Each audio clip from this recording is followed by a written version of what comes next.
What is IVF? And we want to have this discussion around it. Get this, 2 in every 10 couples in Kenya have fertility issues.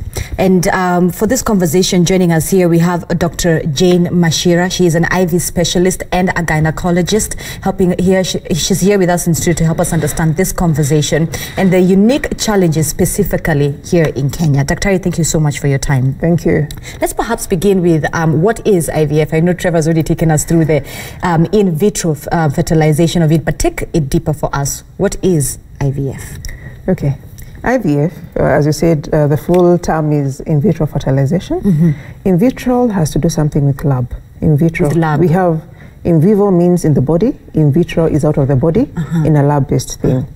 So in vitro fertilization is when we artificially, it's a part of the assisted reproductive technologies, where we we induce ovulation or growth of multiple eggs in the body, and we're able to take them out and fertilize them outside the body in a lab, in an IVF lab. And then after the embryo grows, we are able to put back in the body to continue growth. People say, oh, growth outside the body. Usually the baby doesn't grow outside the body in the lab. It is just the fertilization process. And once the embryo starts forming, we are then able to transplant that back into the uterus for further growth, as would be with a normal pregnancy. What's the most common fertility issue in Kenya that you've seen? Yes, thank you, Zinzi. That's a good question. It's good to realize that our problems and that of the wider world are slightly different. Sub-Saharan Africa, south of the Sahara, the commonest cause is tubal blockage, for women especially, and even in men, blockage of their system, of their genital system. So the commonest cause of the blockage, of course, tends to be infection, but there are many other causes of tubal blockage. When I say tubal blockage, it's the fallopian tubes. Okay, so does fibroids count as it? Yes, that's another thing. So tubal blockage is a common cause, and then we have another thing that affects Africans more than any other population, which is fibroids, as you said. Because of our genes? You're very well read, Zinzi. Is it because of our genes, Dr.? Yes. We are predisposed as black people. We have more fibroids, we get them earlier, and they are bigger and cause more complications. Is it because of our diet and our lifestyle? No, not necessarily that. It's actually genetic in most cases. Of course, diet and lifestyle have some contribution. But that's not the major cause. The major thing is actually genetic. Here's the thing, Dr. In every sector there are quacks. And this is a process, should I say, that is not very common to Kenyans. So there's the possibility of Kenyans being conned when it comes to financial aspect of it.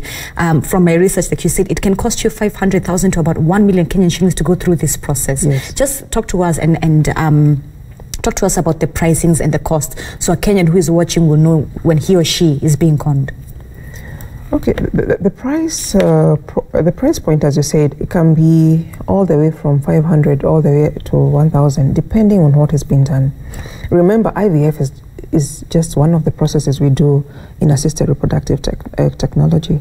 Some people require that once we grow the embryo, we check whether there's any genetic malformation. Because remember, one of the reasons why we can do IVF is some couples are predisposed to particular genetic conditions. We call them single gene disorders, things like sickle cell. In the West, things like cystic fibrosis and Fanconi anemia. There are many other things, thalassemia. And we might need to actually biopsy the embryo before transplants and be able to check that whether this particular embryo is affected with that. Because of people who keep on having recurrent miscarriages or children who are affected, that is one way. So if you're adding all those, then of course it will go up to 1 million. Right. So people think IVF is just IVF, but depends on what has been done. Okay. Is it the lab process that makes IVF such a complicated and expensive process? Yes. Remember, Kenya is a net importer of everything.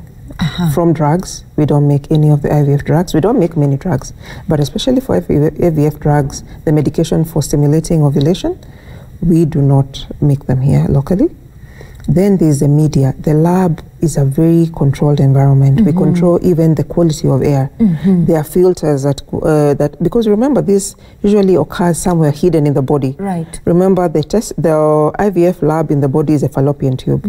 That's where the egg usually meets the sperm and fertilization occurs. And then after 5 to 7 days, they come back to the uterus and implant, which is already a controlled environment. So we have to try and mimic that outside the body. So the lab is very highly controlled. The air is measured. We filter. The gases are controlled. Remember, we need less oxygen, so we have to put nitrous gas, carbon dioxide, and things like that. And then the media is special because you have to try and mimic the fluids in the body. So all that media is bought from outside, and it's pretty expensive. So we have, the process in itself is expensive. Let me bring in another aspect. You're a doctor, an IVF specialist. How many do we have in Kenya? Are they enough? And even as a doctor, do you have confidence in the training of IVF specialists in Kenya? Okay, that's a good question. Currently, we do not train IVF specialists in Kenya. All of us have to go abroad for training, and that limits the number of people who can practice IVF. We are very few. I would say less than 20 in the country. And the other thing is that even embryologists, you're asking about embryologists, we don't have any embryology training in Kenya. Currently, we only have one Kenyan trained embryologist. All the others are foreigners. And of course, if you're a foreigner, you demand quite a high pay because you have to be paid, you have to be compensated for being away from your country. And then the IVF labs, even if people trained in IVF, say someone lives today and goes and trains in IVF, where would they practice? The IVF centers are less than 12 in the country. Wow. Yes. So it's already a complicated procedure in itself, and then the lack of the specialists, a facility, and just the entire process. This is why it makes it expensive. Wow. Yes, but I'm thinking very soon the government will come up with maybe a public IVF center. That would be a very good idea, and that would make it available then to the common man. We'll probably see if it will be something under the UHC program. Here's the thing, it's also not covered under NHIF. It is not covered under NHIF. All IVF cycles in Kenya are privately funded. Wow. Yes. What's the difference between IVF and IUI? Good question. Okay, they sound the same, but IVF is, we said, in vitro fertilization. The next one is IUI, intrauterine insemination. Intrauterine insemination is largely a natural process. The only thing that we process outside the body is a sperm. It's akin, I tell patients, it's very close to artificial insemination. I'm sure people understand what artificial insemination is. Occurs commonly in animals where sperm is prepared and then put in the birth canal. But in human beings, we get the sperm, prepare it, potentiate it, clean it of all other fluids, and put it directly in the uterus, quite close to the tubes.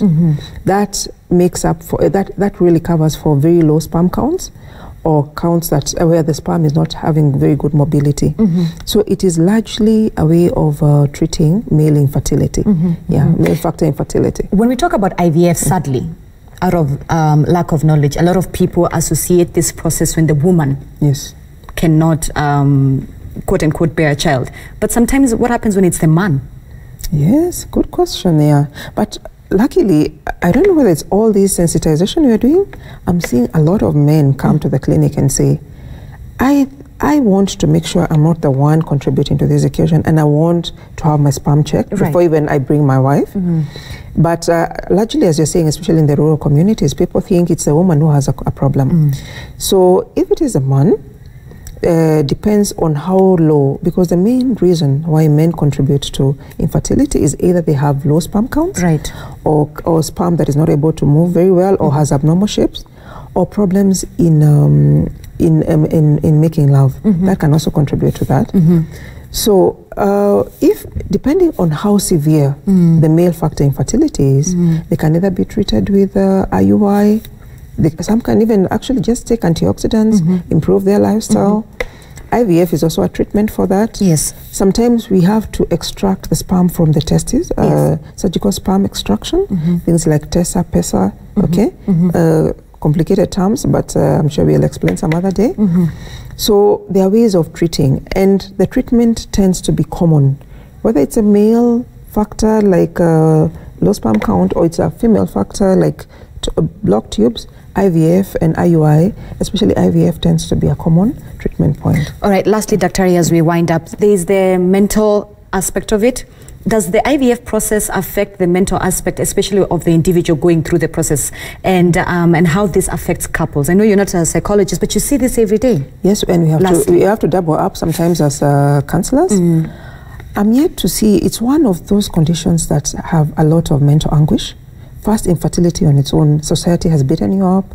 Mentally, you feel like you're not complete. And then the IVF process is very involving. So every time you're asking yourself, will I succeed after all this?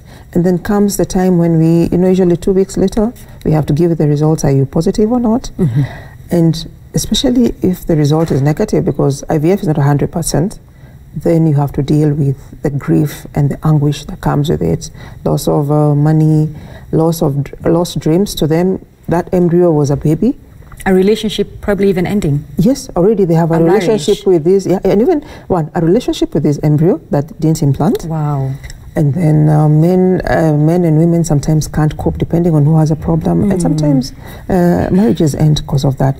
It requires a lot of psychological support, which we try to give with counselors or ourselves. Dr. Jane, thank you so much for your time. Thank you, Zinzi. Thank you for helping us understand this entire process. Thank you. That is Dr. Jane Machira. She is a gynecologist by profession, but also an IVF specialist, helping us understand IVF here in Kenya. Like you've heard, do not be conned. This process will take you about 500,000 to 1 million Kenyan shillings. And it's also specific with the individuals. And at the end of the day, be informed. Be informed. The entire process is quite complicated, as you've heard from Dr. Jane Machira.